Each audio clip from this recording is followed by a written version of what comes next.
Assalamualaikum warahmatullahi wabarakatuh. Perkenalkan, saya Ella Amelia Sari dengan NPM 191063111717. Saya dari kelas 3C Teknik Informatika. Pada kesempatan kali ini, saya akan mencoba membahas materi mengenai CPU atau Central Processing Unit. Adapun ruang lingkup pembahasan yang akan saya sampaikan antara lain ada definisi dari CPU, contoh dari CPU, spesifikasi yang dimiliki oleh CPU, elemen-elemen dan struktur dari CPU, kemudian cara kerja dari CPU, serta fungsi dari CPU. Nah, sebelum kita masuk ke materi pembahasan, teman-teman bisa perhatikan terlebih dahulu cara kerja komputer berikut ini. Pada dasarnya, komputer di belahan dunia manapun bekerja menggunakan keempat dasar ini. Di mana yang pertama ada user yang menginputkan atau memasukkan data dan juga perintah melalui perangkat input, seperti keyboard, mouse, touchpad, mikrofon, dan lain-lain. Selanjutnya, data dan juga perintah tersebut akan diproses dan diolah oleh CPU untuk dijadikan sebuah informasi yang dapat diterima dan dimengerti oleh user. Nah, dalam melakukan pemrosesan dan pengolahan tersebut, CPU dapat mengambil data dari storage dan juga dapat menyimpan hasil dari pemrosesan dan pengolahan tadi ke dalam storage. Kemudian, informasi hasil dari pemrosesan dan pengolahan oleh CPU tersebut akan ditampilkan atau dikeluarkan melalui perangkat output. Nah, melalui perangkat output inilah, akhirnya informasi dapat diterima dan dimengerti oleh user. Kita ambil contoh sederhana, misalnya kita ingin membuka sebuah file dokumen Microsoft Word. Tentu saja hal pertama yang harus kita lakukan adalah menginputkan perintah kepada komputer untuk membuka file dokumen tersebut melalui mouse maupun touchpad. Selanjutnya, perintah tersebut akan diproses oleh CPU, di mana CPU akan mengambil data dan menjalankan program Microsoft Word yang tersimpan di dalam storage. Kemudian, hasil dari pemrosesan tadi akan ditampilkan melalui perangkat output. Dalam hal ini adalah monitor. Nah, melalui monitor inilah kita dapat menerima informasi bahwa file dokumen tadi telah terbuka, dan kita juga dapat menerima informasi berupa tulisan atau isi dari dokumen Microsoft Word tadi. Nah, itu merupakan gambaran awal dari CPU. Jadi, sebenarnya apa sih CPU itu?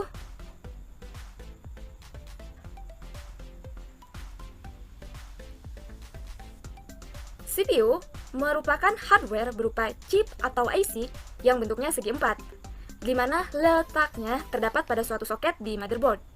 Nah, gambar di sini menunjukkan bahwa letak CPU terdapat pada suatu soket, di mana letak soket ini ada pada motherboard. Kemudian, seperti yang sudah dijelaskan di slide sebelumnya, CPU merupakan komponen yang melakukan pemrosesan data dan juga perintah. Nah, oleh karena itu, CPU juga sering dikenal dengan sebutan prosesor atau pemroses. CPU atau prosesor merupakan otaknya dari komputer. Mengapa dikatakan sebagai otaknya dari komputer? Karena CPU lah yang mengatur seluruh aktivitas dan jalannya suatu program pada komputer. Jadi, tanpa adanya si CPU ini, komputer tidak dapat melakukan apapun. Bahkan untuk sekedar hidup atau menyala pun komputer tidak bisa. Satuan kecepatan dari CPU yaitu ada yang megahertz dan juga ada yang gigahertz. Di mana semakin besar nilai satuan kecepatannya, maka akan semakin cepat pula pemrosesan yang dilakukan oleh CPU. Sehingga menyebabkan kinerja dari suatu komputer juga akan semakin cepat.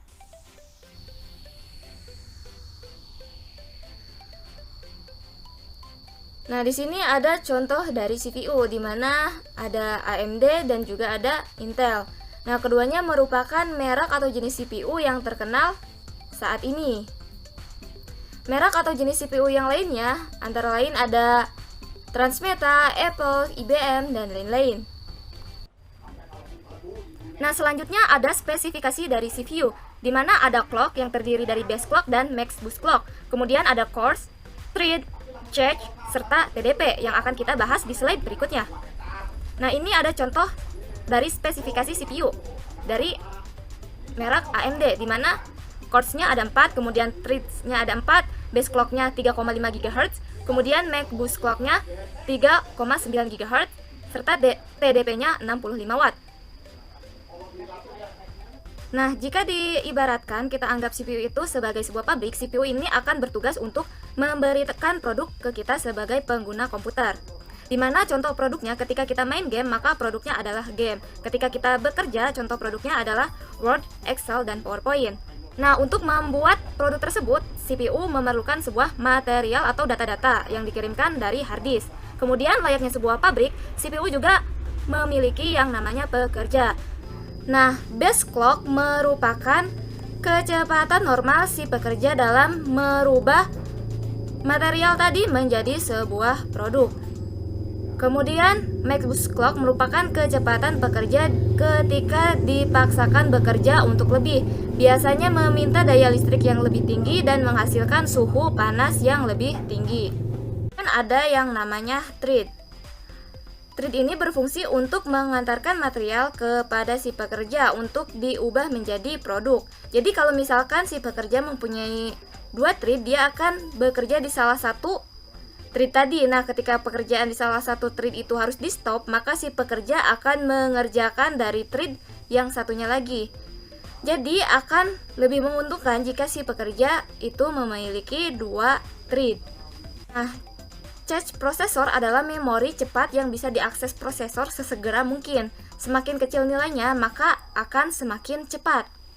Kemudian ada yang namanya TDP. TDP adalah kebutuhan daya listrik maksimal dari CPU ketika dia dijalankan secara normal.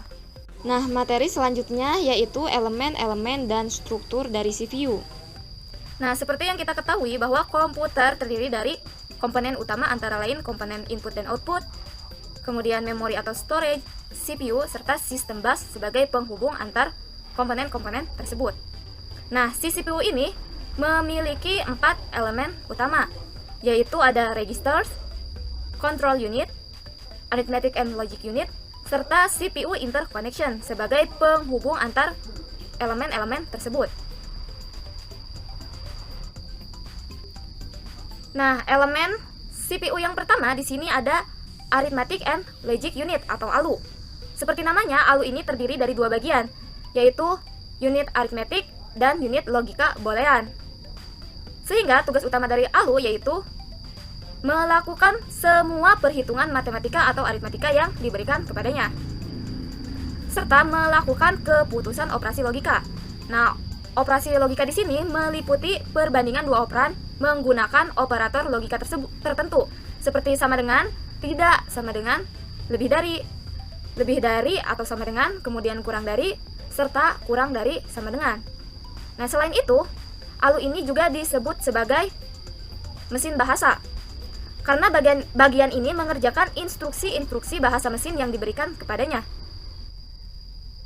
Yang kedua, ada control unit. Tahukah kalian, alat input dan alat output pada komputer, ternyata yang mengatur dan yang mengendalikannya adalah si control unit ini. Selain itu, control unit ini juga yang mengirimkan instruksi ke ALU jika ada perhitungan matematika atau perbandingan logika. Kemudian, control unit ini juga yang mengambil data atau instruksi dari main memory atau RAM jika dibutuhkan untuk suatu proses. Kemudian, control unit ini juga yang menyimpan hasil dari suatu proses ke memori utama atau RAM tersebut. Jadi, control unit ini merupakan elemen yang mengontrol operasi CPU, serta elemen yang mengontrol komputer secara keseluruhan, sehingga terjadi sinkronisasi kerja antar komponen-komponen pada komputer. Yang ketiga ada register. Register merupakan memori internal dari CPU yang sifatnya sementara, di mana hanya dipakai untuk menampung data atau perintah pada saat data atau perintah tersebut diolah atau diproses, maupun untuk menampung data atau perintah untuk proses atau pengolahan selanjutnya. Nah, di dalam CPU terdapat bermacam-macam register, di antaranya ada IR atau Instruction Register, sesuai namanya yaitu instruction. IR ini berfungsi untuk menampung instruksi yang sedang diproses. Kemudian ada PC atau Program Counter. Fungsinya yaitu untuk menampung alamat dari instruksi yang sedang diproses tadi. Kemudian ada General Purpose Register yang terdiri dari operand register yang berfungsi untuk menampung data yang sedang diolah.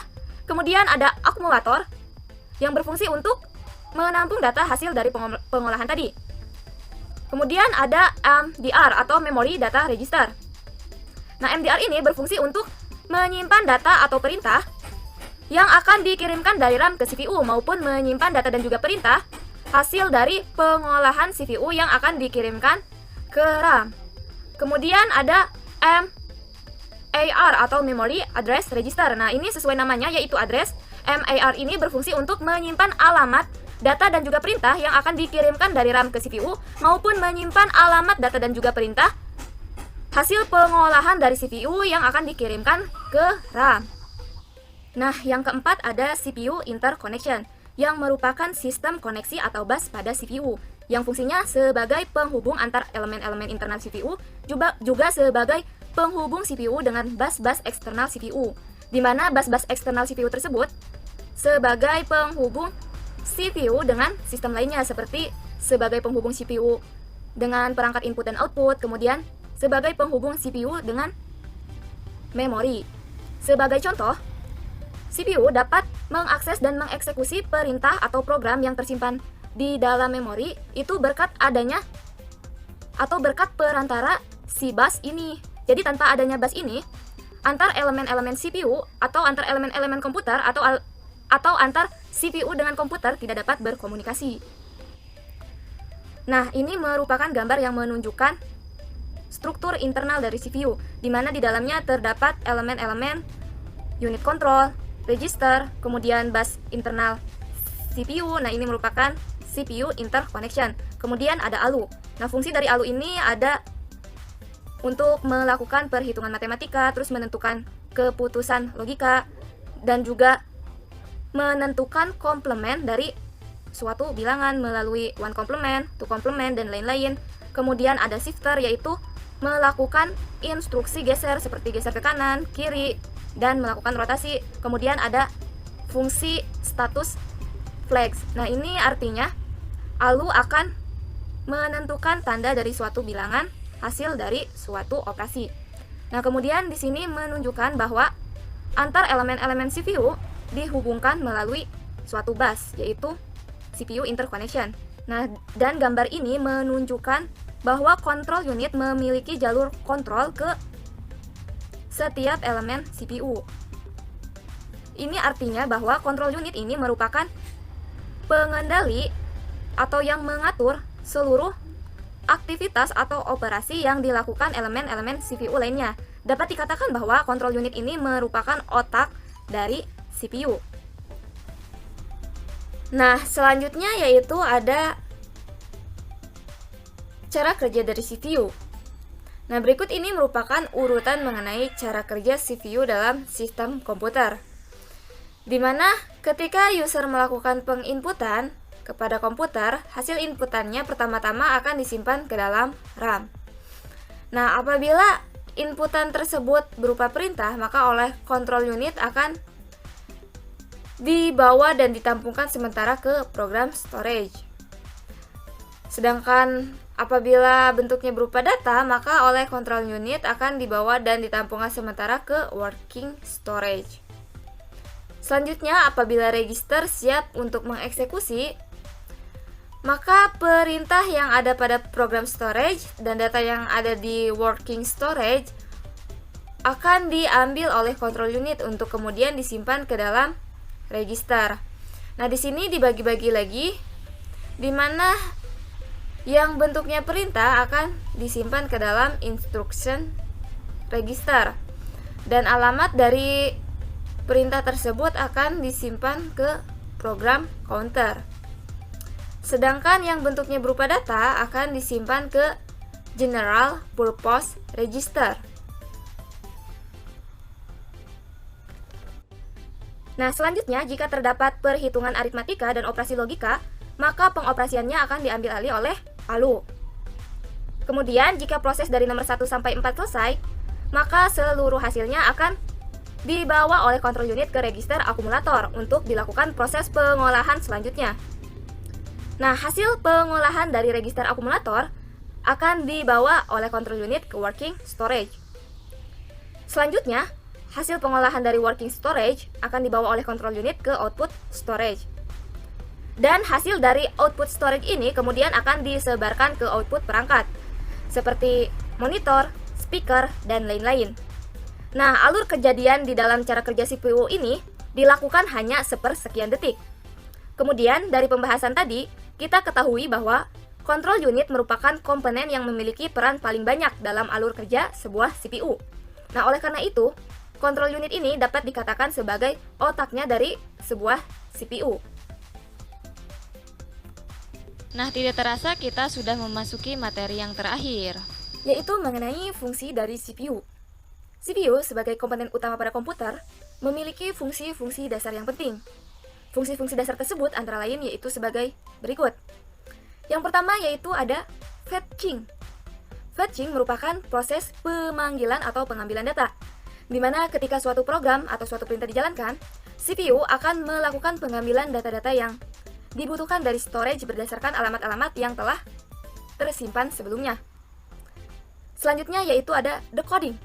Nah, decoding ini merupakan proses penerjemahan, di mana ketika suatu program atau suatu perintah akan dijalankan, CPU akan menerjemahkannya terlebih dahulu ke dalam bahasa yang dimengerti oleh komputer, yaitu menerjemahkannya ke dalam kode instruksi biner. Selanjutnya yaitu ada executing. Maksudnya, CPU lah yang akan mengeksekusi suatu program atau suatu perintah sehingga program dan perintah tersebut dapat dijalankan. Dan yang terakhir yaitu ada storing. Maksudnya, CPU lah yang melakukan proses penyimpanan suatu data, baik menyimpan suatu data secara permanen maupun sementara. Nah, jika user menginginkan suatu data disimpan secara permanen, maka CPU akan menyimpannya ke dalam hard disk. Tetapi jika user membutuhkan data secara cepat dan ingin menyimpannya sementara, maka CPU akan menyimpannya ke dalam RAM. Nah, selain memiliki fungsi-fungsi yang telah disebutkan tadi, CPU juga memiliki fungsi-fungsi lainnya, yaitu sebagai berikut. Yang pertama, ada melakukan pemrosesan dan pengolahan perintah-perintah dan juga data yang diinputkan oleh user ke komputer. Nah, hal tersebut merupakan fungsi utama dari CPU. Fungsi selanjutnya yaitu menjalankan pengoperasian komputer secara keseluruhan. Dan yang terakhir ada menjalankan program-program, yang mana program-program ini berisi perintah-perintah yang nantinya akan dieksekusi oleh CPU secara satu persatu berdasarkan alur perintah. Nah, mungkin demikian pemaparan materi yang dapat saya sampaikan. Kemudian ini merupakan referensi-referensi yang saya jadikan sebagai sumber acuan dalam membuat dan menjelaskan materi kali ini.